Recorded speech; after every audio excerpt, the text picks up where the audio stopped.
우리 다 함께 사도신경으로 우리의 신앙을 고백하도록 하겠습니다. 전능하사 천지를 만드신 하나님 아버지를 내가 믿사오며 그 외아들 우리 주 예수 그리스도를 믿사오니 이는 성령으로 잉태하사 동정녀 마리아에게 나시고 본디오 빌라도에게 고난을 받으사 십자가에 못 박혀 죽으시고 장사한 지 사흘 만에 죽은 자 가운데서 다시 살아나시며 하늘에 오르사 전능하신 하나님 우편에 앉아 계시다가 저리로서 산자와 죽은 자를 심판하러 오시리라. 성령을 믿사오며 거룩한 공예와 성도가 서로 교통하는 것과 죄를 사하여 주시는 것과 몸이 다시 사는 것과 영원히 사는 것을 믿사옵나이다. 아멘. 할렐루야, 반갑습니다. 할렐루야, 아멘. 네, 2주 만에 뵙습니다. 네, 많이 보고 싶었지 않고요. 네, 2주 만에 함께 예배 드리고, 그리고 우리가 계속 그 파송 예배 드리고 막 그래가지고 오랜만에 우리가 같이 예배 드리는데, 근데 다 어디 갔냐? 그럼에도 불구하고 다 어디 갔냐? 자, 그래요. 우리 함께 예배 드릴 수 있어서 감사하고 기쁩니다. 자, 우리 함께 우리의 마음속 전부를 아시는 그 하나님 앞에 믿음의 찬양 올려드리겠습니다. 함께 찬양합니다.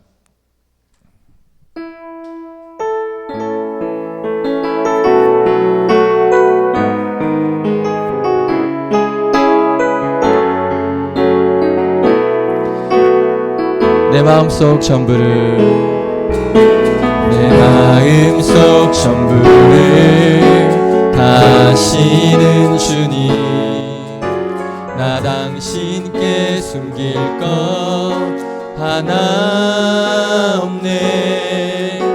주 보좌 앞에 나아가 다 아뢰니 모든 근심과 슬픔 사라지네. 한 번 더. 내 마음속 전부를, 내 마음속 전부를 가시는 주님, 나 당신께 숨길 것 하나 없네. 주 보좌 앞에 나아가 다 아뢰니 모든 근심과 슬픔 사라지네. 주 내 맘에, 주 내 맘에 늘 계시고 나 주 안에 늘 거하니 이 놀라운 사랑, 그 사랑 앞에 나 나아가 목소리 높여 찬양 드리네. 그네, 그네 보좌 앞에 나 나아가 경배 드리네. 아멘. 우리 2절로 고백해 볼까요? 내가 어디에 있든, 내가 어디에 있든 주와 함께 하시니 내가 서 있는 이곳 바로 천국.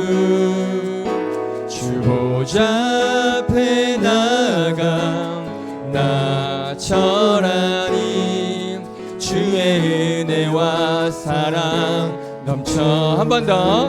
내가 어디에 있든, 내가 어디에 있든 주와 함께 하시니 내가 서 있는 이곳 바로 천국. 주 보좌 앞에 나아가 나 절하니 주의 은혜와 사랑 넘쳐나네. 아멘. 주 내 맘에 늘 계시고 나 주 안에 늘 거하니 이 놀라운 사랑, 그 사랑 앞에 나 나아가 목소리 높여 찬양 드리네. 그 은혜 보좌 앞에 나 나가 경배 주 내 맘에 늘 계십니다. 주 내 맘에 늘 계시고 나 주 안에 늘 거하니 이 놀라운 사랑 그 사랑 앞에 나 나가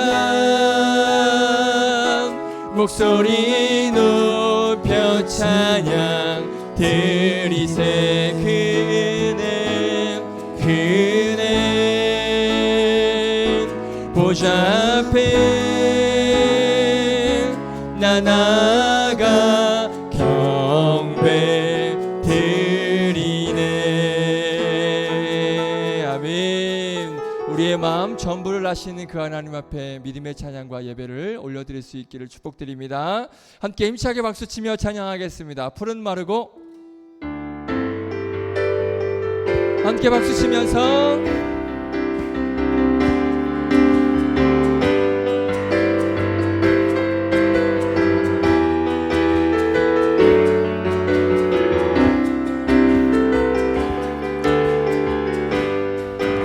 푸른 마르고 꽃은 시드나 어떻게 주의 말씀은 영원해. 아멘. 풀은 마르고 꽃은 시드나 주의 말씀은 영원해. 주의 말씀을 믿는 자 그의 구원을 얻으리. 주의 말씀을 행하는 자 그의 능력을 어떻게 해요? 보게 되리라. 그렇습니다. 아멘. 주의 말씀은 영원해. 주의 말씀은 영원해. 주의 말씀은 영원해. 영원해.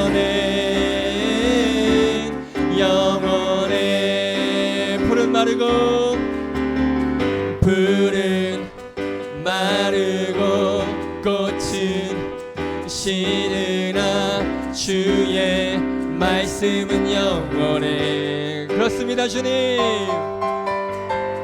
푸른 마르고 꽃은 시드나 주의 말씀은 영원해. 주의 말씀을 믿는 자 그의 구원을 얻으리. 주의 말씀을 행하는 자 그의 능력을 보게 되리라. 아멘. 주의 말씀은 영원해. 주의 말씀은 영원해. 주의 말씀은 영원해.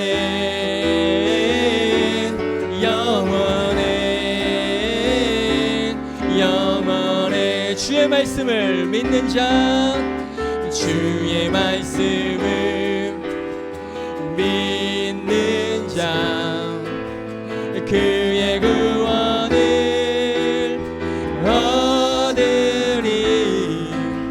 주의 말씀을 행하는 자 그의 능력을 어떻게 보게 되리라.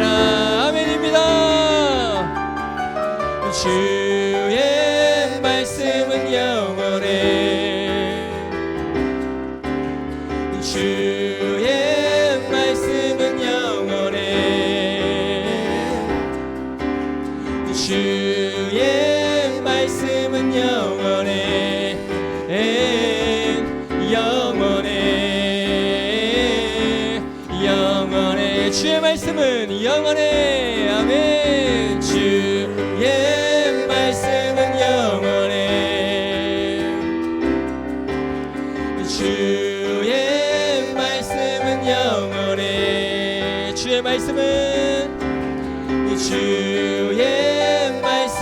영원해.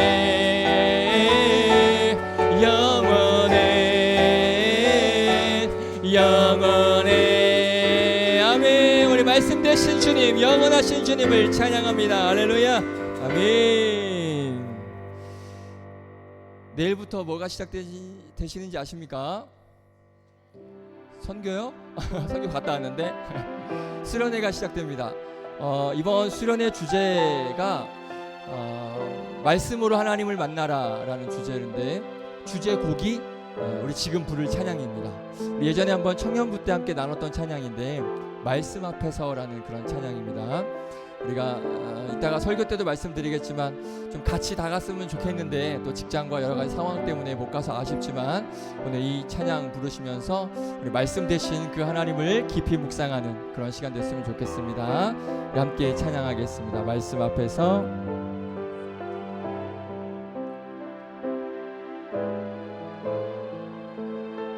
기억나는지 모르겠어요. 좀 됐는데 한번 불러보겠습니다.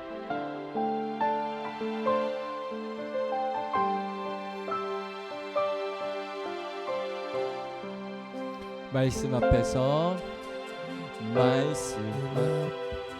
다시. 말씀 앞에서 경외함으로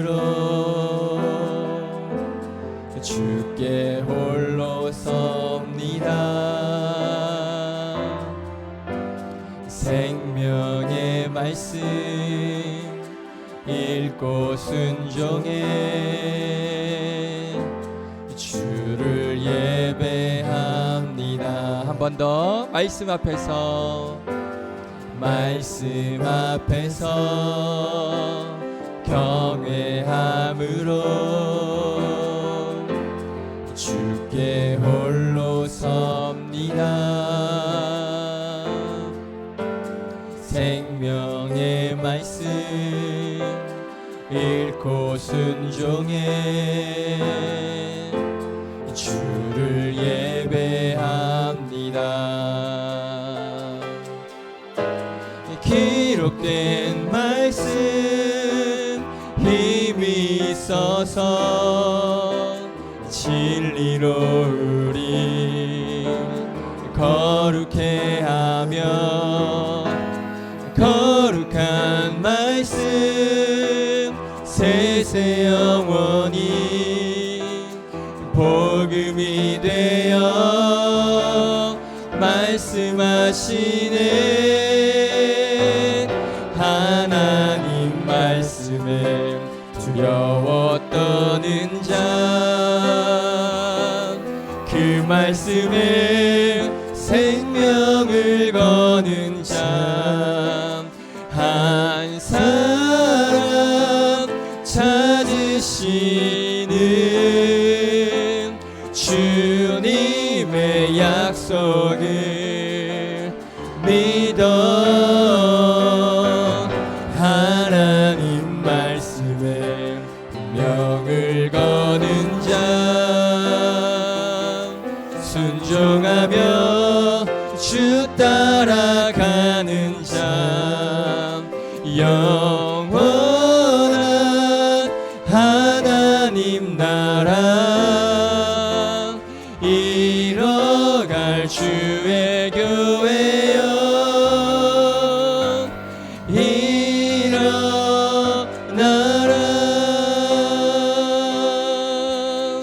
우리 한번 처음부터 말씀 앞에서, 말씀 앞에서 경외함으로 주께 홀로 섭니다. 생명의 말씀 읽고 순종해 우리 주님을 예배합니다. 주를 예배합니다. 기록된 말씀, 기록된 말씀 힘이 있어서 진리로 우리 거룩해 하며 거룩한 말씀 세세 영원히 복음이 되어 말씀하시네 하나님 말씀에 두려워 떠는 자 그 말씀에 생명을 거는 자 한 사람 찾으시는 주님의 약속을 믿어 하나님 말씀에 운명을 거는 자 순종하며 주 따라가는 자 영원한 하나님 나라 이뤄갈 주의 교회여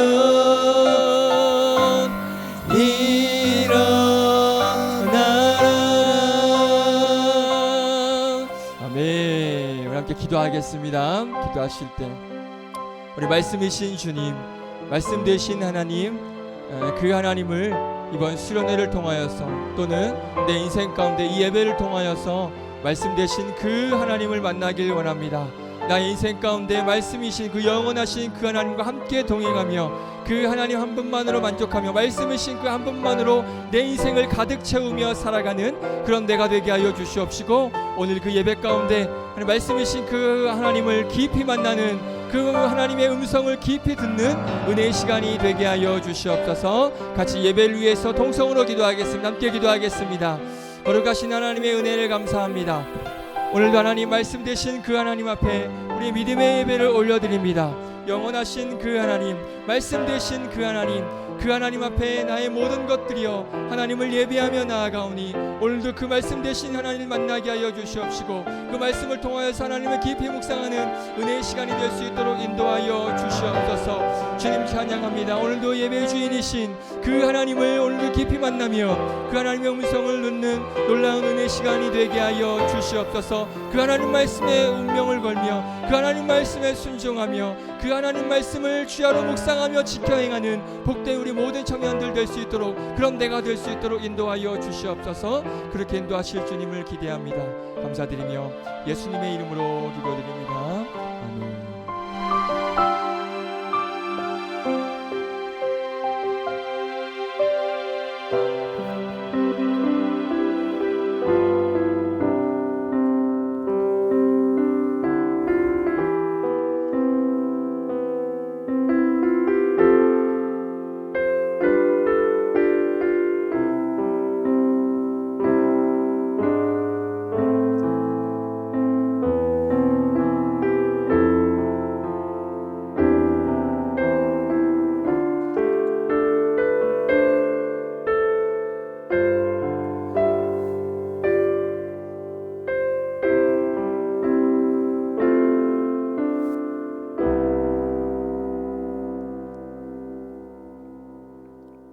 기도드리겠습니다. 은혜가 풍성하신 주님, 오늘도 더운 날씨에도 불구하고 예배의 자리를 허락해 주심에 감사드립니다. 올해 여름은 무척이나 더운데 우리 청년부 지체들 그리고 교인분들 건강 이상 없이 이번 여름 무사히 보낼 수 있게 해주세요. 오늘은 특별히 감사 기도 제목이 두 가지 있습니다. 먼저 캄보디아 단기 선교팀이 무사히 갔다가 돌아오게 해주심에 감사드립니다. 캄보디아는 복음의 전파가 절실히 필요한 나라입니다. 현지에서 노력하시는 선교사님들과 그리고 현지 목사님들, 전도사님들, 교사들 영육간에 강건함 주시고 고난과 시련이 있더라도 하나님 말씀으로 이겨내는 캄보디아 믿음의 공동체가 되게 해주세요. 두 번째로 내일부터 4일간 정규인 수련회가 있습니다. 오고 가는 길 지켜주시고 정규인 수련회인 만큼 활동에 제약이 많습니다. 참가하는 교인의 수만큼 은혜 받음이 배가 되는 수련회가 되기를 기도드립니다. 그리고 설교자이신 담임 목사님께서도 많은 말씀을, 좋은 말씀을 전파하여 은혜가 되는 수련회 되기를 기도드립니다. 우리에게는 누구나 말 못할 어려움과 사정이 있습니다. 하지만 하나님은 아십니다. 비록 하나님 앞에서 매우 미천한 저희이지만 고난과 유혹을 주님 안에서 이겨내는 영광교회 청년부가 되기를 바라며 예수님의 이름으로 기도드렸습니다. 아멘.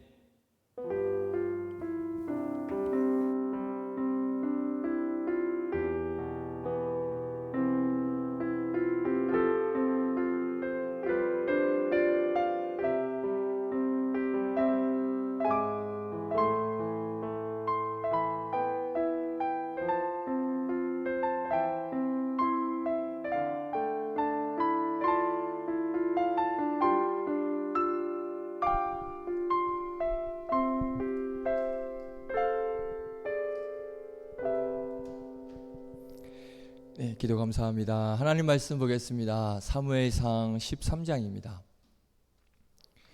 구약성경 사무엘상 13장 1절부터 7절까지 말씀 보겠습니다. 구약성경 제 성경으로는 426페이지에 있습니다. 426페이지 사무엘상 13장 1절부터 7절까지 말씀, 우리 같이 한번 읽어볼까요? 큰 목소리로, 좀 길지만 그래도 한 목소리로 읽어보도록 하겠습니다.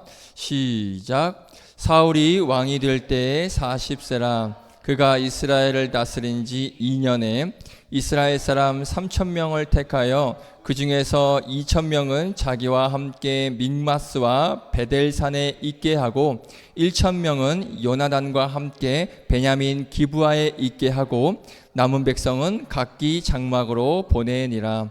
요나단이 게바에 있는 블레셋 사람의 수비대를 치매 블레셋 사람이 이를 들은지라. 사울이 온 땅에 나팔을 불어 이르되 히브리 사람들은 들으라 하니 온 이스라엘이 사울이 블레셋 사람들의 수비대를 친 것과 이스라엘이 블레셋 사람들의 미움을 받게 되었다 함을 듣고 그 백성이 길갈로 모여 사울을 따르니라.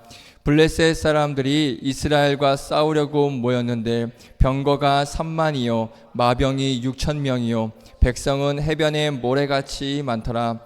그들이 올라와 벳 아웬 동쪽 밋마스에 진침해 이스라엘 사람들이 위급함을 보고 절박하여 굴과 수풀과 바위 틈과 은밀한 곳과 웅덩이에 숨으며 어떤 히브리 사람들은 요단을 건너 갓과 길르앗 땅으로 가되 사울은 아직 길갈에 있고 그를 따른 모든 백성은 떨더라. 아멘. 기도하겠습니다. 하나님 감사합니다. 오랜만에 우리 청년들이 또 함께 모여서 귀한 예배를 올려드릴 수 있도록 허락하시고 또 은혜 주심에 감사를 드립니다. 오늘도 우리에게 필요한 말씀을 하나님께서 주실 줄로 믿고 오늘도 그 말씀을 우리가 사모함으로 잘 들어 앞으로의 신앙생활과 믿음생활 가운데 귀한 결단의 고백이 있는 그런 예배가 되게 하여 주시고 그런 말씀이 되게 하여 주시옵소서. 그렇게 인도하실 주님을 기대하며 감사드리며 예수님의 이름으로 기도드립니다. 아멘. 할렐루야. 반갑습니다. 감사합니다.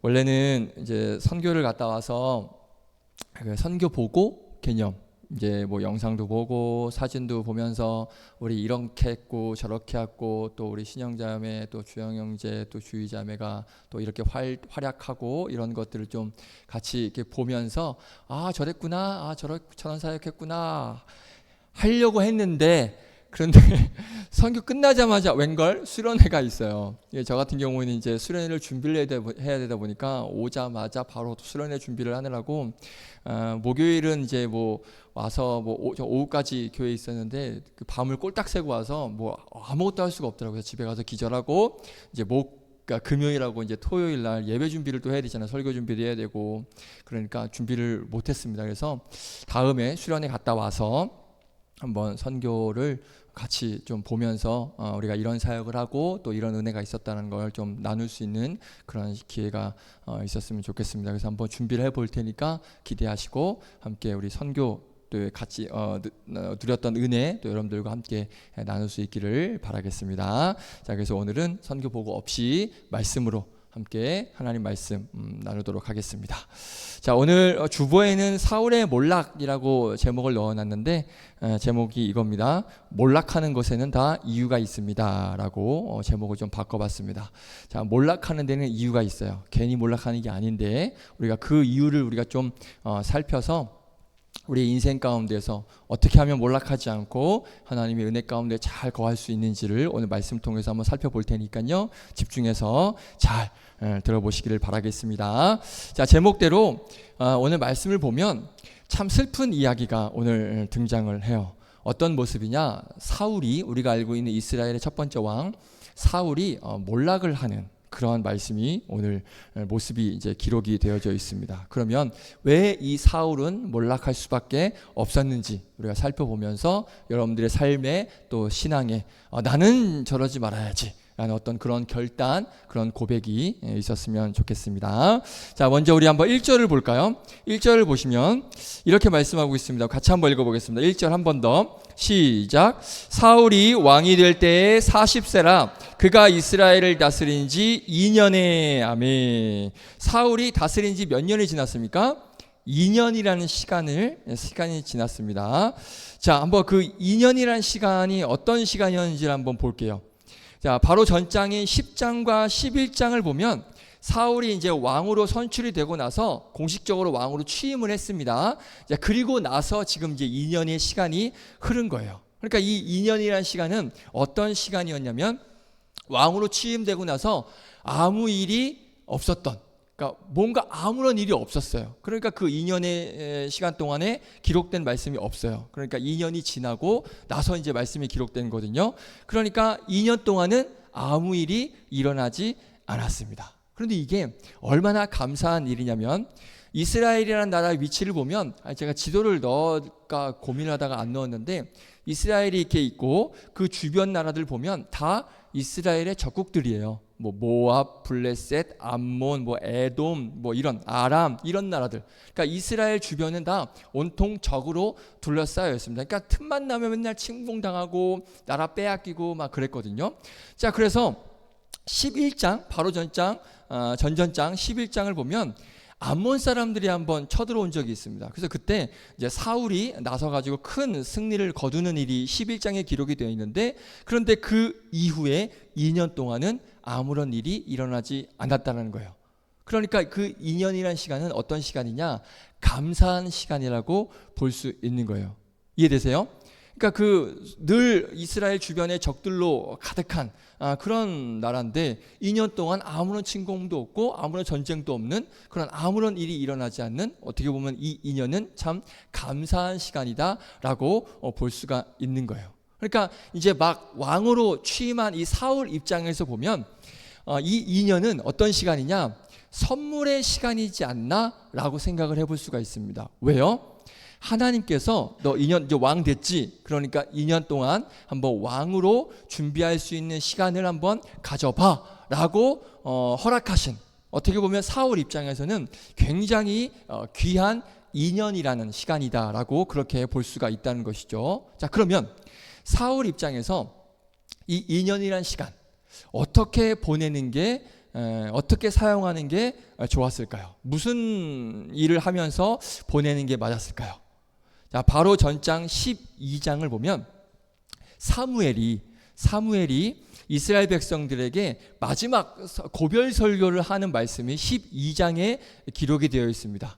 그러니까 이 사무엘이, 그러니까 사울이 왕이 되기 전에 이 사무엘이 이제 마지막 사사였거든요. 그러니까 마지막 사사가 이제 사울에게 왕권을 넘겨주면서 너희들 앞으로 이렇게 살아라 저렇게 살아라 하면서 고별 설교한 내용이 12장이에요. 그러면 사무엘이 그 12장에서 뭐라고 신신당부했는지 한번 보겠습니다. 우리 12장 한번 가볼까요? 12장 20절 12장 20절에서 40절인데 좀 기니까 20절에서 24절 20절에서 24절인데 제가 읽을 테니까 눈으로 잘 따라오세요. 제가 읽겠습니다. 사무엘이 백성에게 이르되 두려워하지 말라. 너희가 과연 이 모든 악을 행하였으나 여호와를 따르는 데에는 대에서 돌아서지 말고 오직 너희 마음을 다하여 여호와를 섬기라. 그러니까 여호와를 섬기라라고 당부를 하고요. 21절 돌아서서 유익하게도 못하며 구원하지도 못하는 헛된 것을 따르지 말라. 그들은 헛되니라. 그러니까 엉뚱한 거 바라보지 말라 이렇게 당부를 하고요. 22절 여호와께서는 너희를 자기 백성으로 삼으신 것을 기뻐하셨으므로 여호와께서는 그의 크신 이름을 위해서라도 자기 백성을 버리지 아니하실 것이요. 그러니까 하나님은 너를 버리지 않을 거니까 하나님만 잘 붙잡고 있어 이 얘기고요. 23절 나는 너희를 위하여 기도하기를 쉬는 죄를 여호와 앞에 결단코 범하지 아니하고 선하고 의로운 길을 너희에게 가르칠 것인즉, 그러니까 너희들을 위해 난 항상 기도할 거야. 그리고 선하고 의로운 길을 항상 너희들에게 가르칠 거야. 그러니까 잘 들어. 이제 이런 얘기를 했고요. 24절 너희는 여호와께서 너희를 위하여 행하신 그 큰 일을 생각하여 오직 그를 경외하며 너희 마음을 다하여 진실이 섬기라. 아멘. 그러니까 그동안 너희들에게 행하셨던 그 하나님의 일을 잊지 마. 그리고 여호와를 잘 진실로 마음을 다해서 섬겨. 이렇게 이스라엘 백성들에게 마지막으로 사무엘이 당부를 했습니다. 정리를 해볼게요. 온 마음을 다하여 여호와를 섬기고 헛된 것은 따르지 말고 우상을 없애고 기도하는 죄를, 그러니까 기도를 쉬는 죄를 범하지 말고 마음을 다하여서 하나님을 섬겨라. 그러니까 제발 이런 것들을 꼭 해달라고 당부를 하고 있습니다. 자, 그랬다면 제가 봤을 때 사무엘상 13장은 이렇게 시작이 되어야 된다라고 생각을 합니다. 어떻게 시작이 되느냐? 제가 읽어드릴게요.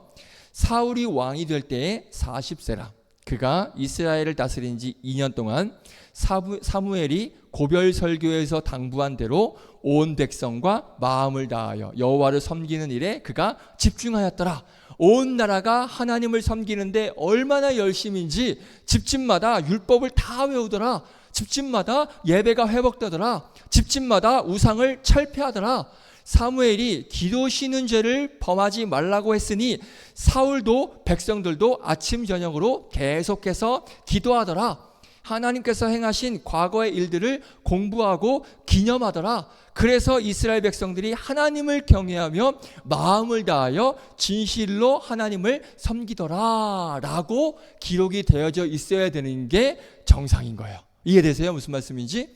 사무엘이 이렇게 살아라 라고 했으니 그 말씀을 들은 사울과 이스라엘 백성들은 이렇게 살았더라. 고별 설교한 대로 당부한 대로 이렇게 살았더라 라고 해야 되는 게 정상인데 오늘 본문을 보세요. 사울은 그렇게 하지 않아요.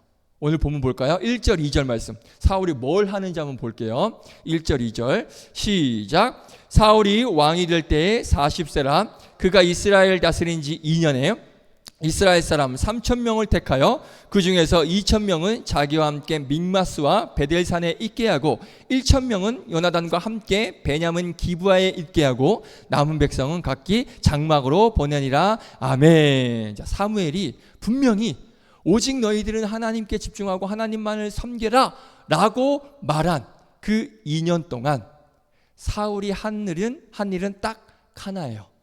뭘 했습니까? 2절에 이스라엘 사람 몇 명을 택했습니까? 3,000명을 택했습니다. 이게 뭐냐면 상비군을 조직한 거예요. 이해되세요? 군대를 조직합니다. 상비군이 뭔지 아세요? 자, 사전적 의미는 이겁니다. 국가 비상 상태에 항상 대비할 수 있도록 편성된 군대, 군인을 상비군이라고 합니다. 그러니까 사울은 사무엘이 마지막으로 부탁한 그 당부의 말, 부탁한 것 한 개도 안 했어요. 한 개도 안 하고 사울이 한 유일한 일은 뭐냐? 이스라엘 역사상 최초로 상비군 3,000명을 조직했습니다. 그러면 이스라엘이란 나라에 상비군이 필요 있습니까? 없습니까? 필요 있을까요? 없을까요? 필요 있죠? 있나요? 있습니까? 그렇게 대답하면 안 되는데. 자, 필요하면 좋죠. 필요하면 좋죠. 자, 그런데 오늘 설교에 집중해서 보면 이스라엘이란 나라는 상비군이 애초부터 없었고 필요 없는 나라였어요. 왜냐? 전쟁이 나면 뭐 했는지 아세요? 나팔 불었습니다. 나팔. 그렇게 나팔을 불면 사람들이 모이잖아요. 그렇게 해서 모인 사람들과 싸웠던 나라가 이스라엘이에요. 자, 오늘 본문이 2년 후라고 했죠. 그럼 2년 전에 어떤 일이 있었는지 한번 볼까요? 11장 7절 8절 11장 7절 8절 우리 같이 한번 읽어보겠습니다. 시작. 한 결의에 소를 잡아 각을 뜨고 전령들의 손으로 그것을 이스라엘 모든 지역에 두루 보내어 이르되 누구든지 나와서 사무엘을 따르지 아니하면 그의 소들도 이와 같이 하리라 하였더니 여호와의 두려움이 백성에게 임함에 그들이 한 사람 같이 나온지라. 자, 보세요. 그러니까 지금 이제 전쟁을 해야 되는 상황이에요. 그러니까 그 소를 이제 각을 떠가지고 막 보내는 거예요. 그러니까 나오라는 거예요. 전쟁하러 나오라는 거예요. 그러니까 나팔을 부는 것처럼 나오라는 거예요. 그러니까 그랬더니 어떻게 되냐? 8절 시작. 사울이 베색에서 그들의 수를 세어보니 이스라엘 자손이 30만 명이요 유다 사람이 3만 명이더라. 아멘. 자, 바로 2년 전에 이스라엘 초대 왕이 된 다음에 암몬 족속이 쳐들어왔을 때 상비군이 없어서 나팔을 불었습니다. 너희들 빨리 전쟁해야 되니까 모여. 그랬더니 모인 숫자가 몇 명이에요? 33만 명이 모였어요. 그래서 싸워서 어떻게 했을까요? 당연히 이겼죠. 상비군이 없어도 이스라엘은 아무런 문제가 없었습니다. 그런데 그 2년이라는 시간 동안 어떻게 보면 그 골든타임 시간 동안 사울은 굳이 없어도 되는, 물론 대령제 말도 일리가 있습니다. 있으면 좋죠. 그런데 이스라엘에게는 사실 필요가 없어요. 왜? 누가 계시느냐? 하나님이 지키고 보호하시는 나라이기 때문에 이스라엘 백성들에게는 필요 없는 그 상비군을 사울은 지금 2년 동안 만들고 있는 거예요. 우리에게도 상비군이 필요하다 이거예요. 자, 이게 무슨 말이냐? 2년 동안 사울의 눈과 귀는 어디로 향해 있었냐? 하나님에게 향해 있던 게 아니에요. 2년 동안 뭘 봤을까요? 옆 나라들을 쭉 본 거예요. 옆에 그 나라들을 한번 쭉 살펴보니까 뭐예요? 상비군이 없는 나라가 없네? 다 상비군이 있네? 자, 보세요. 분명히 사무엘은 누구에게 집중하라 그랬어요? 하나님께 집중하라 그랬어요. 하나님을 섬기는 데만 최선을 다하라고 했어요. 그런데 사울은 하나님을 섬기고 하나님께 집중한 게 아니라 어디에 집중했어요? 다른 주변 나라들을 집중한 거예요. 다른 나라들만 살펴본 거예요. 그리고 나서 이렇게 결론을 내립니다. 그래. 다른 나라들도 다 상비군 있네. 그러면 우리나라도 상비군이 필요하겠네? 그래, 상비군이 있어야 안전하겠네? 좋아. 상비군이 있어야 앞으로의 인생이 좀 편할 것 같아. 그러니까 사울은 굳이 만들지 않아도 될 그 상비군을 2년 동안 만들고 있는 거예요. 이게 바로 사울이 몰락할 수밖에 없었던 이유 중에 하나입니다. 사무엘이 고별설교에서 말한 것들 중에 한 가지만 기억했더라도, 예를 들면 너희 기도 씻는 죄를 범하지 말라, 결단코 범하지 말라라고 말했죠. 자, 그러면 사울이 사무엘에게 찾아가서 사무엘님, 왜 기도 쉬는 게 죄입니까? 기도에 도대체 어떤 힘이 있기 때문에 기도 쉬지 말라고 말씀하셨습니까? 그 기도의 능력과 그 비밀을 좀 알려주십시오 라고 사울이 사무엘을 찾아가서 물어봤다면 아무래도 사울의 인생은 좀 달라지지 않았을까? 그런 생각을 해보게 돼요. 도대체 기도가 어떻게 하는 건지, 기도를 왜 하는 건지, 왜 기도는 쉬지 말아야 되는 건지 그 이유를 좀 알려주십시오. 그럼 내가 하나님 앞에 기도하겠습니다. 사울이 이런 생각을 가지고 있었다면 그 2년 동안 하나님 앞에 기도하는 모습으로 나아가지 않았을까? 라는 그런 생각을 해보게 되는 거예요. 누가복음에 보면 예수님의 제자들이 예수님에게 묻습니다. 예수님, 우리에게 기도를 가르쳐 주십시오. 어떻게 기도를 해야 되는지 우리에게 알려주십시오라고 예수님께 요청을 했습니다. 그때 예수님이 무슨 기도를 제자들에게 가르쳐 주셨어요? 네 글자? 어떤 기도? 주기도문. 그렇죠. 그 예수님께서 가르쳐 준 그 기도, 우리가 지금도 여전히 매일마다 고백하고 있는 기도가 주기도문이에요. 그 기도가 어떤 기도인지, 우리가 기도를 어떻게 해야 되는지 예수님께 물었더니 예수님께서 주기도문이라는 엄청난 기도를 우리에게 알려주셨습니다. 사울도 마찬가지죠. 사울도 기도 쉬는 게 죄라고 했는데 도대체 그 기도가 어떤 능력이 있는지, 그 기도에 어떤 힘이 있는지 나에게 좀 알려주십시오라고 물었으면 사울이 이렇게 되지 않았을 거예요. 그런데 오늘 사울은 묻지 않아요. 사무엘이 얘기한 거 아무것도 묻지 않아요. 아무런 관심이 없었습니다. 오로지 어떤 거에 관심이 있었냐? 3,000명의 상비군을 조직하는 것, 이거에만 관심이 있었다라는 거예요. 그런데 사울이 이 3,000명의 상비군이 아니라 3,000명의 기도의 용사를 세웠다면 이스라엘이란 나라가 어떻게 되었을까요? 한번 우리가 상상을 해보자 이거죠.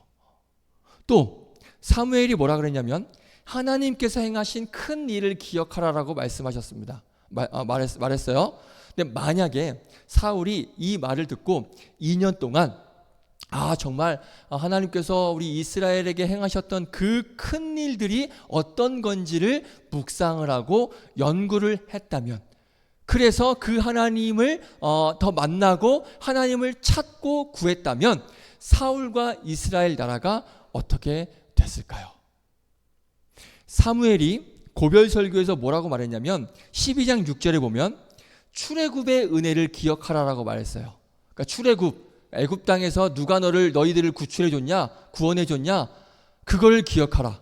그리고 12장 9절에 보면 사사시대 드보라 때의 일을 기억하라. 이 드보라 때 어떤 일이 일어나냐면 그 가나안 왕 야빈을 이제 무찌르는 그 일이 있거든요. 그 시스라 머리에 말뚝 관자 거기에 박아서 죽이는 일. 그러니까 그때 다 하나님께서 역사하신 일이니까 그런 일들, 하나님께서 행하신 그 큰 일들을 기억하라라고 사무엘이 이야기를 했거든요. 그러니까 사울이 그 이야기를 듣고 그렇지. 예전에 하나님께서 애굽도 탈출하게 해주시고 또 드보라 시대 때 그 가나안 왕도 무찌르게 해주시고 그런 큰 일을 행하셨구나 라고 그 하나님을 기억하고 묵상만 했어도 사울은 절대 오늘과 같이 이 상비군을 조직하는, 이런 상비군 따위를 조직하는 일을 하지 않았을 거예요. 왜요? 그동안 하나님께서 하신 일을 기억했으니 그래, 우리는 상비군 따윈 필요 없어, 하나님만 있으면 돼, 이렇게 묵상을 하고 나아갔겠죠. 그러니까 하나님께서 하시는 일에 집중했다면 사울은 그래, 우리나라는 상비군 따윈 필요 없어, 하나님만 있으면 돼, 이렇게 결론을 내렸을 텐데 그렇게 하지 않고 2년 동안 뭘 봤다고요? 주변 나라들만 본 거예요. 그러니까 다른 나라들 봤더니 왕이 있는 나라 치고 상비군이 없는 나라가 없네? 그럼 나도 왕인데 그럼 우리도 만들어야지. 사울이 2년 동안 이거 한 거예요. 그러면 자, 이 말씀을 우리에게 적용을 해볼게요. 어떻게 적용을 해야 될까요? 사울은 2년이라는 시간을 헛되이 보냈습니다. 그러니까 하나님께서 주신 이 귀한 2년이라는 시간을 하나님께 집중하지 않고 주변 나라들에게 집중을 했습니다. 그래서 상비군 3,000명을 준비를 했습니다. 그러면 우리는 이런 사울의 모습을 보고 에이 바보 같은 놈, 에이 어리석은 놈, 우리가 그렇게 손가락질할 수 있잖아요. 그런데 문제는 그렇게 손가락질만 하고 끝내는 건 아무런 의미가 없습니다. 우리가 반면 교사로 삼아야 되는 거예요. 오늘 이 사울의 모습을 보면서 나는 저러지 말아야지 라는 그런 교훈이 우리에게 있어야 된다는 거예요. 자, 그러면 여러분들은 하나님께 집중해야 되는 시간에 무엇을 보고 있냐는 거예요. 사울은 하나님께서 2년이라는 시간을 허락해 줬습니다. 그런데 사울은 그 2년이라는 시간 동안 하나님을 묵상한 게 아니라 뭘 했다고요? 필요 없는 상비군 따위를 조직했습니다. 3,000명을 준비를 했습니다. 그러면 여러분들에게 하나님께서 허락하신 그 시간 동안 여러분들은 뭘 하고 있냐는 거예요. 무엇을 보고 있냐는 거예요. 혹시 하나님이 아니라 3,000명을 준비하고 계십니까? 하나님께 집중하는 게 아니라 하나님이 아닌 다른 그런 나에게 힘이 될 만한 그 3,000명을 준비하면서 그 3,000명만을 바라보고 있냐는 거예요. 이따가 셀 나눔 때 나누겠지만 여러분들에게 혹시 그 3,000명이 있다면 그 3,000명은 무엇입니까? 여러분들이 지금 의지하고 준비하는 그 3,000명 무엇인지 한번 곰곰이 생각해 봤으면 좋겠습니다. 내가 지금 하나님께서 허락하신 이 시간에 내가 하나님 외에 바라보고 있는 그 3,000명은 무엇인지, 내가 하나님 외에 어떤 상비군을 만들고 있는지 한번 냉정하게 한번 나 자신을 돌아볼 수 있기를 바라겠습니다.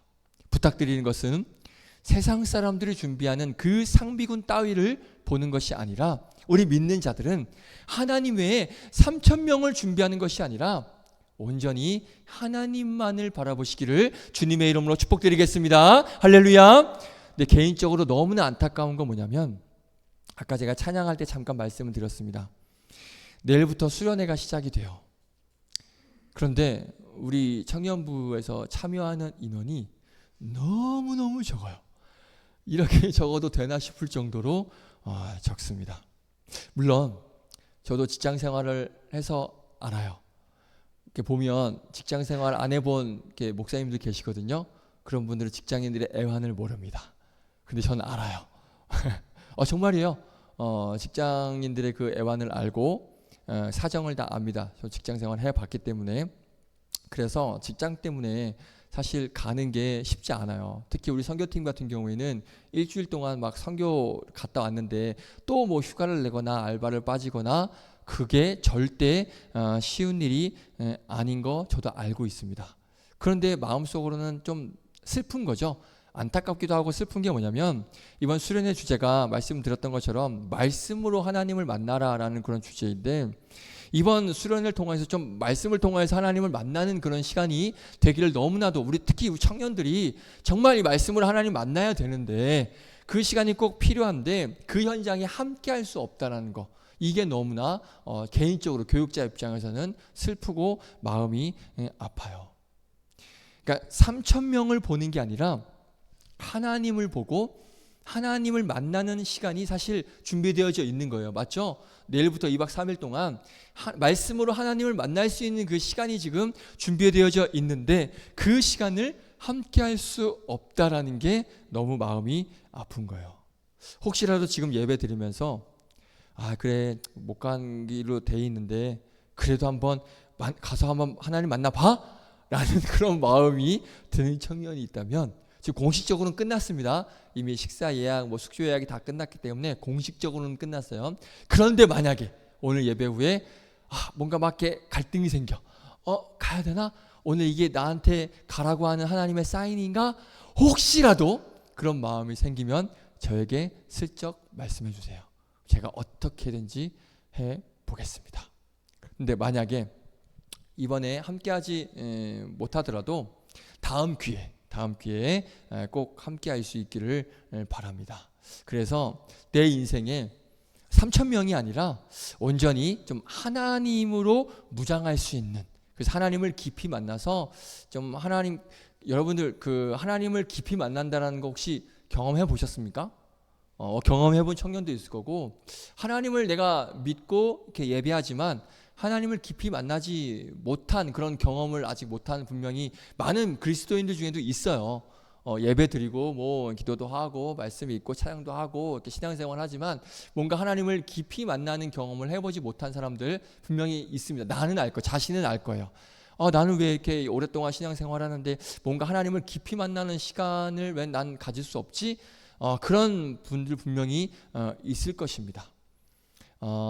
근데 그 하나님을 만나면 정말 내 인생이 뭔가 좀 바뀌어지는 그런 전환점이 분명히 있습니다. 이거를 뭔가 이렇게 말로 표현할 수는 없어요. 내가 하나님을 딱 만나는 순간 뭔가 스파크가 딱 일어나서 뭔가 이렇게 내 삶이 바뀌는, 신앙생활과 믿음 생활의 어떤 그 길이 바뀌는 그런 경험이 분명히 있어요. 그런 고백이 분명히 나옵니다. 그러니까 저는 우리 청년들이 좀 그런 하나님을 만나는 시간이 있었으면 좋겠고, 여러분들이 그렇게 하나님을 만나서 좀 뭔가 인생이 바뀌는 그런 시간이 됐으면 좋겠는데, 보니까 아직은 좀 그런 경험을 한 청년들이 많이 보이지를 않는 것 같은 그런 항상 안타까운 마음이 있습니다.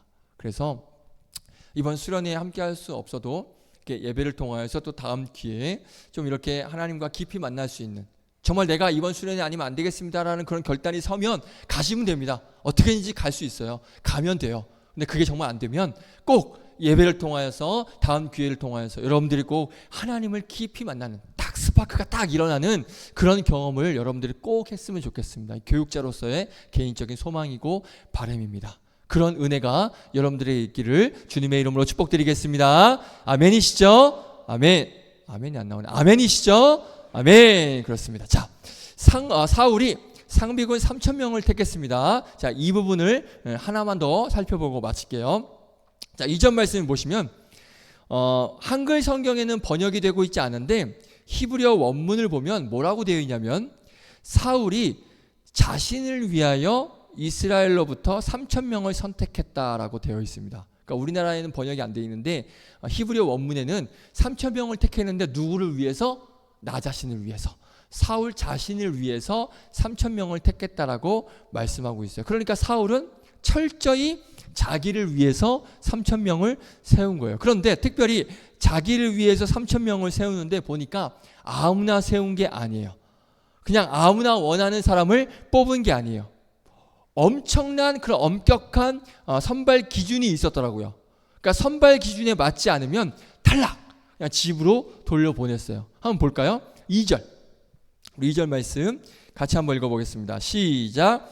이스라엘 사람 3,000명을 택하여 그 중에서 2,000명은 자기와 함께 믹마스와 베델 산에 있게 하고 1,000명은 요나단과 함께 베냐민 기브아에 있게 하고 남은 백성은 각기 장막으로 보내리라. 아멘. 보세요. 3,000명 중에 2,000명은 나와 함께 있게 하고 그 다음에 1,000명은 아들 요나단과 함께 있게 합니다. 자, 그 다음 보시면 남은 백성들은 어떻게 했대요? 각기 어디로 보냈대요? 장막으로 보냈어요. 집으로 보냈어요. 그러니까 왔는데 상비군 하고 싶어서 왔는데 하고 싶다고 해서 다 받아준 게 아니었어요. 몇 명만 뽑은 거예요? 딱 3,000명만 뽑은 거예요. 그리고 나머지는 다 집으로 돌려보냈어요. 사실 군대는 인원이 많으면 많을수록 좋은 거예요. 인해 전술. 그렇죠? 많으면 많을수록 좋은데 굳이 사울이 돌려보낼 필요가 없거든요. 그럼 돌려보냈다는 건 뭐냐면 내가 생각하는 기준에 넌 안 맞아. 그러니까 탈락. 집으로 가 하고 3,000명만 택한 거예요. 그러면 선발 기준이 있겠죠? 선발 기준이 뭐냐? 14장으로 가볼게요. 14장 52절 성경 보셔도 되고 자막 보셔도 됩니다. 14장 52절. 자, 사울이 굉장히 나름 치밀합니다. 어떤 선발 기준으로 3,000명을 택했냐? 52절 같이 읽습니다. 시작. 사울이 사는 날 동안에 블레셋 사람과 큰 싸움이 있었으므로 사울이 힘센 사람이나 용감한 사람을 보면 그들을 어떻게 했대요? 불러 모았더라. 아멘. 사무엘이 지나가는 사람, 뭐 힘없고 저같이 삐쩍 꼬는 사람, 이런 사람들은 안 뽑았어요. 어떤 사람? 우리 회장님 같은 사람, 힘세고 근육질, 용감한 사람, 이런 사람들만 뽑은 거예요. 그러니까 이스라엘에 이제 광고가 떴겠죠. 앞으로 군인으로 살고 싶은 사람 지원해, 이렇게 광고가 떴겠죠. 그렇게 지원하면 힘센 사람, 용감한 사람, 그렇게 3,000명만 딱 뽑고 나머지는 어떻게 했어요? 집으로 돌려보냈어요. 이게 사울이 2년 동안 한 일이에요. 그리고 또 하나 한 게 있어요. 2년 동안 이들을 남은 3,000명 택한 3,000명을 어떻게 했냐? 집중적으로 특공 무술을 훈련을 시켰습니다. 완전 싸움 딱으로 만들었어요. 어떻게 할 수 있냐? 14장을 보면 사울 아들 이 요나단이 어떤 소년 한 명이에요. 막 모습 형제 같은 그런 어마어마한 사람을 데리고 간 게 아니라 소년 한 명 데리고 가서 둘이서 블레셋 군대에 쳐들어가요. 그리고 어떻게 했는지 아세요? 자, 14장 14절. 놀라운 일이 벌어집니다. 14장 14절 같이 한번 읽어볼까요? 시작. 요나단과 그 무기를 든 자가 밤낮을 같이 땅 안에서 처음으로 쳐 죽인 자가 몇 명? 20명가량이라. 아멘. 몇 명 죽였어요? 20명 죽였어요. 몇 명이서? 몇 명이서? 2명. 요나단과 소년. 소년이에요. 그 14장에 보면 소년이라고 나와요. 요나단과 소년이 20명을 쳐 죽였습니다. 그러면 한 사람이 몇 명 죽인 거예요? 한 10명. 엄청난 싸움꾼이죠. 한 사람이 10명을 죽였습니다. 우리가 영화를 보면 17대 1로 싸웠다 그러는데 그거 다 뻥이에요. 절대 마동석 그거 현실에서 있을 수 없습니다. 현실에서는 2명, 3명도 벅차요. 2명한테도 몰매 맞을걸요? 싸우겠죠, 이렇게. 그럼 뒤에서 발로 뻥 차면 끝이에요. 2명, 3명도 감당 안 됩니다, 혼자 절대. 그런데 지금 오늘 보세요. 2명에서 몇 명 죽였어요? 20명 죽였습니다. 그러면 그 2년 동안 얼마나 많은 훈련을 받았겠습니까? 이 3,000명이 2년 동안 엄청난 특수훈련을 받은 거예요. 그러니까 사울이 2년 동안 한 일이 다른 게 아니라 누구를 위해서? 나를 위해서. 아까 나를 위해서 3,000명 택했다 그랬잖아요. 나를 위해서 3,000명을 정예 특전사로 훈련을 시킨 거예요. 그러니까 UFC 싸움꾼들을 3,000명을 만든 거예요. 그러니까 한 사람이 10명을 죽일 정도의 실력을 만든 거예요. 그러니까 가뿐하게 막 한 사람이 10명을 죽일 수 있는 사람이 지금 몇 명 모인 거예요? 딱 3,000명 지금 모여 있는 거예요. 그러니까 대단한 거죠. 그러니까 자신감이 막 충만한 거죠. 막 자신감 뿜뿜 하고 있는 거예요. 자, 그래서 그 자신감으로 그 다음에 사울이 어떻게 하느냐? 3절 보세요. 오늘 13장 3절. 블레셋으로 직접 어떻게 해요? 블레셋 직접 쳐들어가요. 자, 3,000명 UFC 모습 형제 같은 3,000명이 딱 있으니까 든든하거든. 자신감 뿜뿜이거든. 그러니까 어떻게 합니까? 블레셋으로 쳐들어가요. 엄청난 자신감을 가지고 있었던 거예요. 그러니까 공격하는 쪽이 자신감이 없으면 절대로 먼저 치지 않습니다. 맞죠? 자신감이 없으면 절대 먼저 선제 공격 안 해요. 선제 타격 절대 안 합니다. 근데 먼저 쳐들어갔다는 거는 엄청난 자신감 뿜뿜, 자신감이 넘쳐 흘렀어요. 자, 그런데 이 전쟁의 문제가 뭐냐면 이 전쟁을 시작하는 이 3절 말씀 보세요. 3절 한번 눈으로 한번 쭉 보세요. 3절과 4절까지 한번 눈으로 쭉 보세요. 등장하지 않는 단어 3글자가 하나 있습니다. 뭘 것 같으세요? 3글자 힌트 드렸잖아요. 3글자. 그렇죠.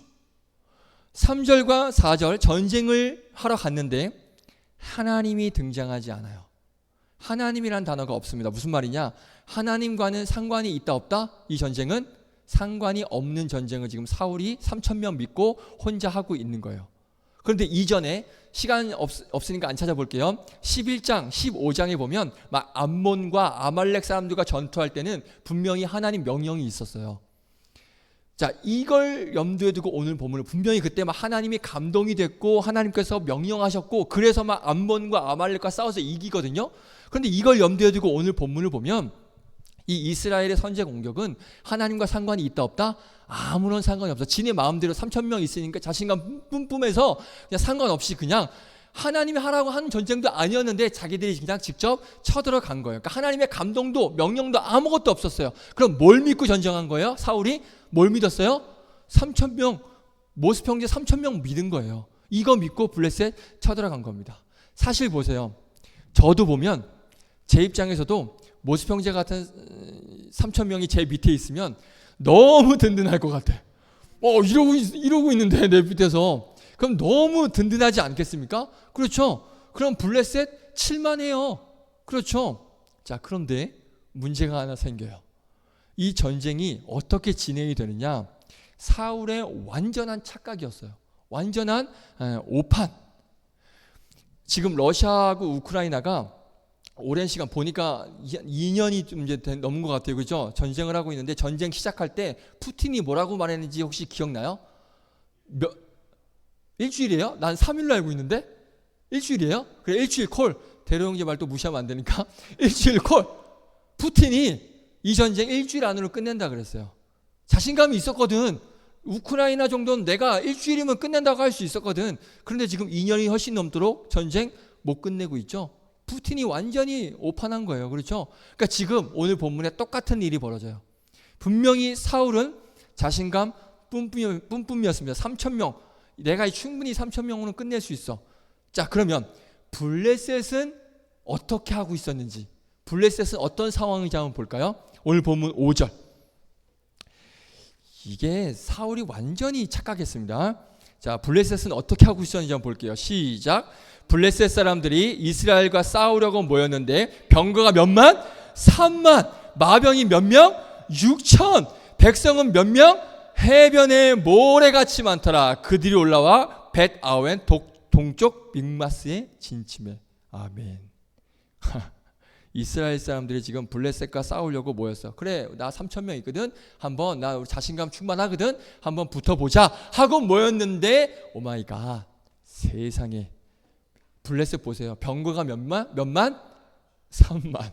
마병이 몇 명? 6,000명. 이게 끝이 아니에요. 군대가 해변에 모래같이 많았어요.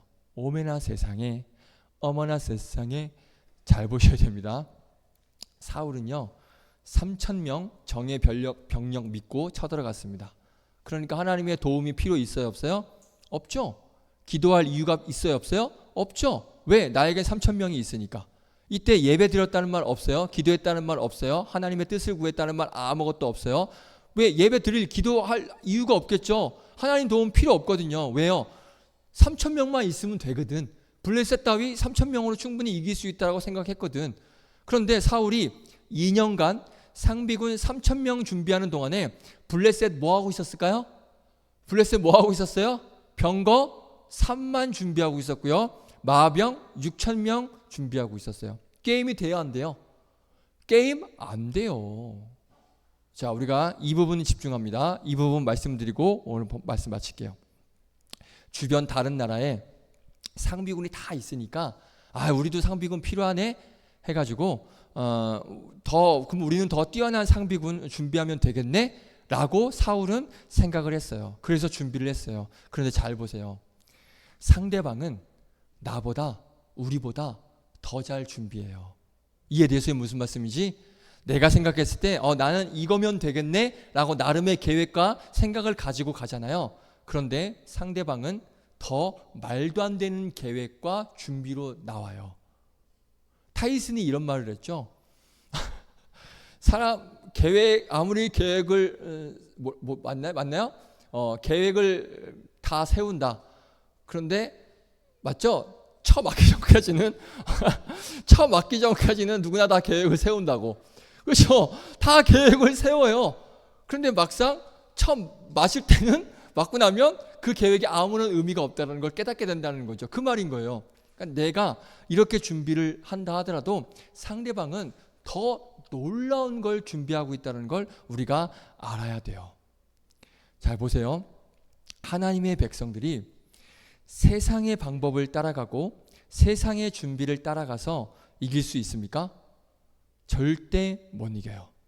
하나님의 백성이 세상 사람들이 하는 방법대로 그대로 준비하면요 절대 못 이깁니다. 이 사실 여러분들 기억하셔야 돼요. 그동안 이스라엘 백성들은 세상의 방법으로 전쟁을 한 적이 있다 없다? 그동안은 전쟁을 그렇게 한 적이 없어요. 상비군도 없었어요. 위기 닥치면 아까 말씀드렸죠. 나팔 불었어요. 빨리 모여! 그러면 사람들 수십만 명이 모여서 싸웠어요. 하나님 명령하신 대로 싸웠어요. 그런데 그럼 어떻게 됐을까요? 다 이겼죠. 지지 않았어요. 세상의 방법으로 전쟁하지 않고 이스라엘은 다 이겼습니다. 출애굽기 17장을 봐도 아말렉과 싸울 때도 모세가 손을 들고 기도하면 어떻게 됐을까요? 손을 들고 기도하면 전쟁에서 어떻게 했을까요? 이겼어요. 손을 내리면 어떻게 했을까요? 졌어요. 전혀 세상의 방법으로 싸웠던 군대가 아니에요. 어디 군대가 손을 올리면 이기고 손을 내리면 져요. 세상의 방법과 완전히 달라요. 그리고 기드온 300용사 보세요. 이 사람들이 세상의 방법으로 싸웠습니까? 무공실력으로 싸운 게 아니에요. 300명이 무슨 무공실력으로 싸워요? 아니에요. 그런데 지금 사울이 착각하고 있습니다. 우리가 세상적으로 훌륭한 상비군을 준비하면 블레셋을 이길 수 있을 거라고 생각했어요. 그런데 그렇지가 않습니다. 하나님의 백성들은요 세상의 방법으론 절대 못 이겨요. 왜? 세상이 더 지혜롭거든요. 세상이 더 강하거든요. 저와 여러분보다 세상이 훨씬 더 강합니다. 사랑하는 우리 청년 여러분, 세상에서 승리하길 원하십니까? 아멘? 아멘. 세상에서 승리하길 원하죠. 아멘? 당연히 승리하셔야죠. 그런데 세상 방식으로는 절대 세상 못 이깁니다. 그냥 똑같은 사람들이 하는 똑같은 방법으로는 절대 못 이겨요. 하나님의 백성은요, 하나님의 방법으로만 이길 수 있습니다. 아멘이십니까? 성경에 기록된 그런 믿음의 용사들 보세요. 다니엘과 세 친구 보세요. 걔네들이 코피 터지게 공부해서 지혜를 얻었을까요? 아니에요. 하나님께서 말씀하신 그 구별된 삶을 살았기 때문에 그들에게 지혜가 부어진 거예요. 다니엘이 총리가 된 게 세상의 방법으로 총리가 됐습니까? 그렇지 않아요. 세상 사람들 방식으로 총리된 게 아니에요. 가서 아부하고 뭐 아첨하고 뭐 뇌물 주고 이렇게 하지 않았어요. 철저하게 세상과 구별된 삶을 살았고요. 하루 3번 꼬박 기도했어요. 그랬더니 하나님께서 다니엘을 총리로 세워주시잖아요. 그런데 이게 성경 속에서만 일어나는 게 아니에요. 제가 지금 중고등부 아이들 섬기고 있는데 우리 중고등부 아이들 중에도 보면 딱 2부류로 나눕니다. 주일에 자주 빠지는 아이들이 있고요. 한 번도 안 빠지는 아이들이 있어요. 우리 주영 형제, 현철 형제 중고등부 선생님이라서 잘 알아요. 있죠? 한 번도 안 빠지는 애들이 있고 주기적으로 빠지는 애들이 있어요. 자, 그런데 걔네들은 안 빠지는 애들 보면 뭐 시험이 없어서 안 빠질까요? 시험 없는 애들이 어디 있어요? 다 시험 있어요. 그런데 무슨 일이 있어도 그 몇 명의 아이들은 무조건 주일 지켜요.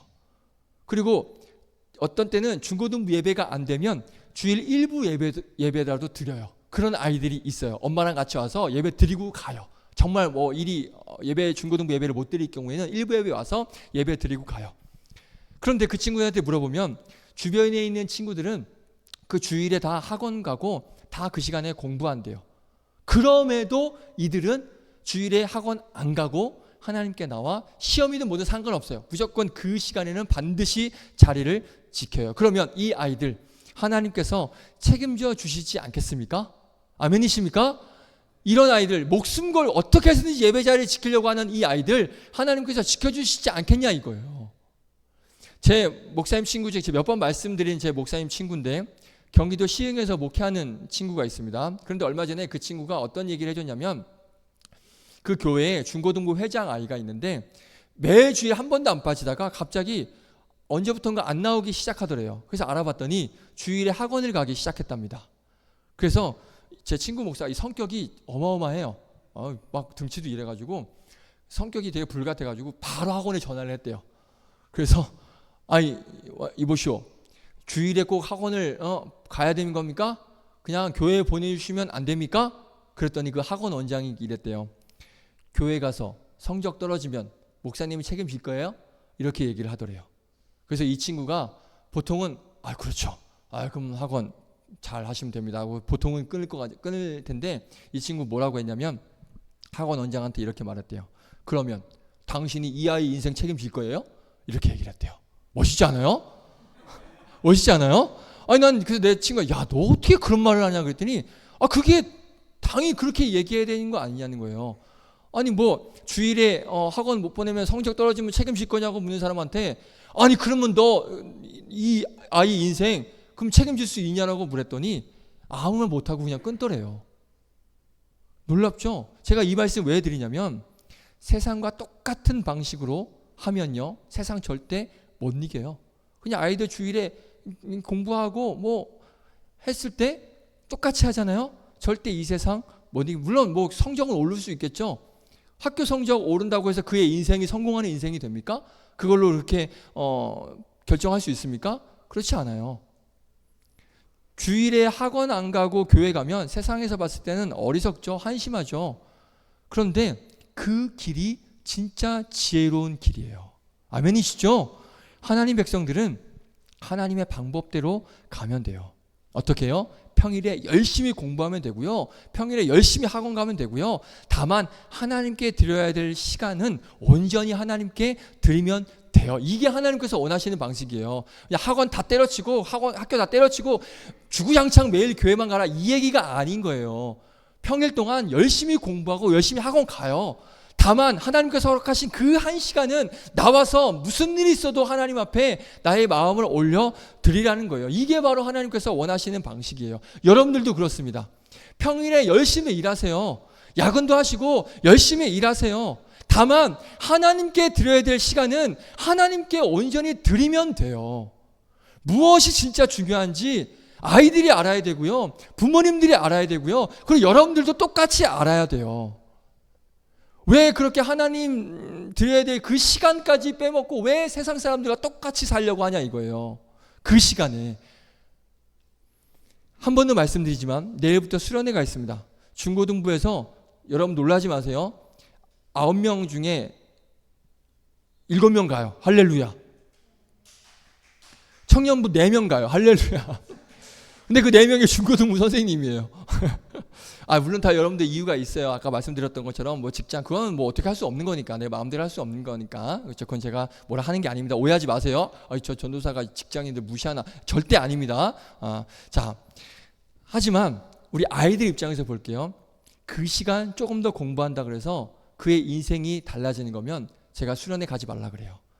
그 시간 공부해서 너 인생이 성공한 인생이 보장이 되면 너 수련회 가지 말고 학원 가. 공부해. 제가 그렇게 얘기할 거예요. 여러분들 하루 이틀 공부 못한다고 해서 인생 망가지지 않습니다. 인생 달라지지 않아요.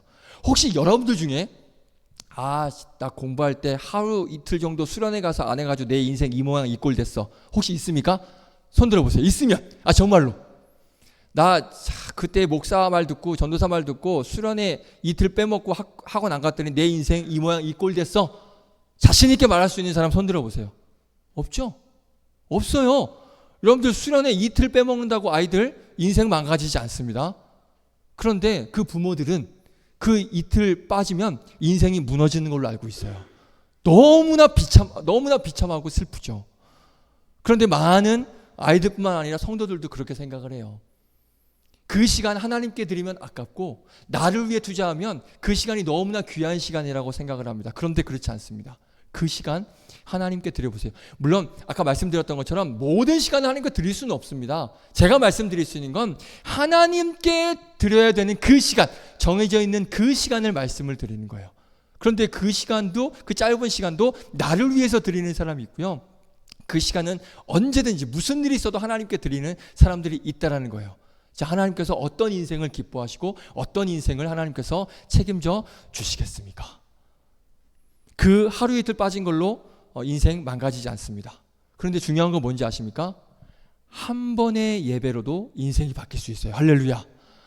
다음에 사울이 바울 되기 전에 다메섹에서 딱 한 번 예수님 만나고 그의 인생이 바뀌었어요. 알고 계세요? 바울이 사울 되기 전에 예수님과 계속 교제하고 뭐 성경 공부하고 1년, 2년 그렇게 해서 훈련받고 바울이 된 게 아니에요. 다메섹에서 딱 한 번 예수님 만나고 그의 인생이 완전히 바뀌었습니다. 모세 보세요. 불타는 떨기나무에서 그 하나님, 그 가운데 있는 하나님 만나고 그의 인생이 바뀌었어요. 한 번의 예배로 우리의 인생이 바뀔 수 있습니다. 이번 수련회로 중고등부 아이들의 인생이 바뀔 수 있고요. 수련회에 참여하는 청년들의 인생이 바뀔 수 있습니다. 믿으시면 아멘. 물론 못 가는 청년들에게는 미안하지만 정말 그래요. 감동이 된다면 저에게 슬쩍 말하세요. 전사님 한번 가볼게요. 한번 얘기해 보세요. 인생이 달라질 수 있습니다. 만약에 정말 못 가는 청년들, 제가 강요하는 건 아니고요. 못 가는 청년들은 말씀드렸던 것처럼 하나님께 구별된 그 시간 하나님 앞에 드리면 하나님이 철저하게 여러분들의 인생 책임져 주십니다. 제 말이 아니에요. 하나님께서 약속하셨기 때문에 그렇습니다. 이게 바로 하나님께서 원하시는 방법이에요. 이 하나님의 방법대로 우리는 걸어가면 승리할 수 있습니다. 인생에서 하나님의 백성들은 하나님의 방법대로만 싸워야 이길 수가 있는 거예요. 이 사실을 기억하시고 그렇게 하나님의 방법을 찾고 하나님께서 원하시는 방향으로 나아가는 그런 여러분들 되시기를 주님의 이름으로 축복드리겠습니다. 시간이 많이 가서 기도하고 마치도록 하겠습니다. 하나님 감사합니다. 오늘 말씀을 통하여서 우리는 어떠한 방향으로 걸어가고 있는지 나 자신을 한번 돌아봅니다. 사울은 자기가 원하는 세상적인 방법을 택하며 그 세상적인 방법으로 나아갔습니다. 사울의 몰락이 여기서부터 시작이 됐습니다. 우리 또한 세상의 방법으로 우리가 나아가면 과연 그의 인생이 성공할 수 있을지 한번 고민해 보길 원합니다. 하지만 분명한 건 하나님의 방법대로, 하나님께서 원하시는 방식대로 나아가면 그의 인생은 반드시 하나님께서 책임져 주십니다. 이 믿음을 가지고 하루하루 하나님께서 기뻐하시는 모습으로 나아가는 귀한 청년들 되게 하여 주시고, 이번 수련회에 참여하는 성도님들, 또 아이들, 청년들 말씀으로 하나님을 만나는 귀한 은혜의 시간이 되게 하여 주시고, 직장과 여러 가지 상황 때문에 함께하지 못하는 청년들, 그 안타까운 마음 하나님께서 아시오니 정해진 그 주일의 예배 시간, 하나님과 약속된 그 시간, 철저하게 그 시간을 지켜서 하나님께서 기뻐하시는 그런 모습으로 하나님께 나아가며 하나님께 올려드리는 그런 우리 청년들 될 수 있도록 인도하여 주시옵소서. 그렇게 인도하여 주실 우리 구주 예수 그리스도의 이름으로 기도드립니다. 아멘. 우리 말씀 앞에서 찬양 드리시면서 준비하신 예물 드리겠습니다.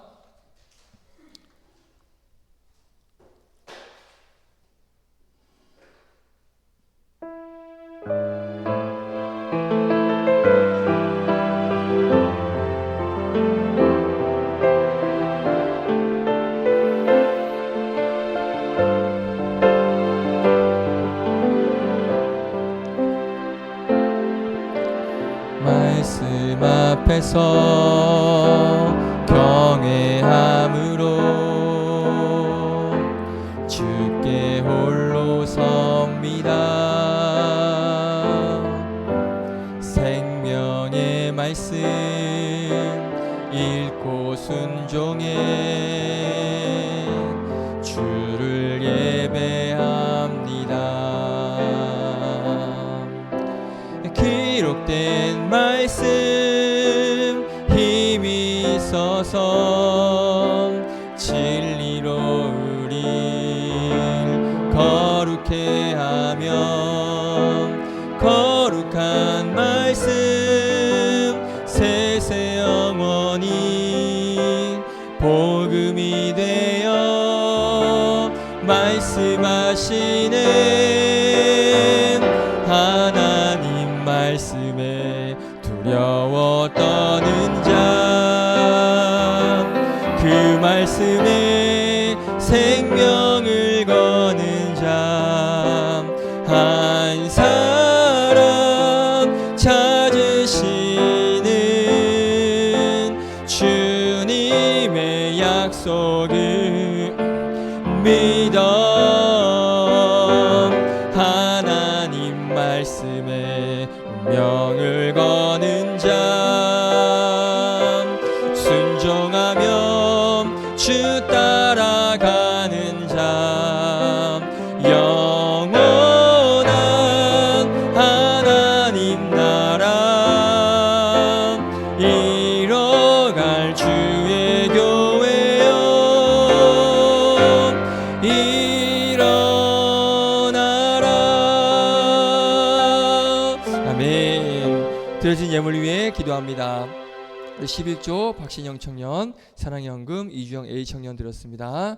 하나님 감사합니다. 오늘도 하나님께서 베풀어 주신 은혜, 또 우리의 인생을 책임져 주시고 돌봐 주신 은혜에 감사하여 마음을 담아 각종 여러 가지 제목들로 하나님 앞에 예물 드립니다. 이 예물 기쁘게 받아주시고 앞으로 인생 가운데 하나님만 바라보며 하나님의 방법대로 하나님께서 기뻐하시는 모습대로 하루하루 살아가는 귀한 청년들 될 수 있도록 인도하여 주시옵소서. 날씨가 정말 무덥습니다. 우리 청년들 무더위 가운데 건강관리 잘 할 수 있도록 하나님께서 함께하여 주셔서 몸 상하거나 큰 어려움 없도록, 그래서 이 무더위 잘 이겨나갈 수 있는 귀한 청년들 되게 하여 주시고, 내일부터 시작되는 수련회 은혜 가운데 잘 맞춰서 말씀으로 하나님을 깊이 만날 수 있는 은혜의 시간이 될 수 있도록 복의 복을 더하여 주시옵소서. 돌아가는 발걸음도 지켜주시고 또 이후에 셀 나눔 시간에도 함께하여 주셔서 충만한 은혜가 있는 시간 될 수 있도록 함께하여 주실 줄로 믿고 감사드리며 모든 말씀 예수님의 이름으로 기도드립니다. 아멘. 주기도문으로 마칩니다.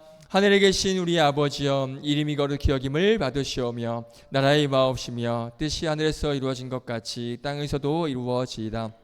오늘날 우리에게 일용할 양식을 주옵시고 우리가 우리에게 죄 지은 자를 사하여 준 것 같이 우리 죄를 사하여 주옵시고 우리를 시험에 들게 하지 마옵시고 다만 악에서 구하옵소서. 대개 나라와 권세와 영광이 아버지께 영원히 있사옵나이다. 아멘. 오늘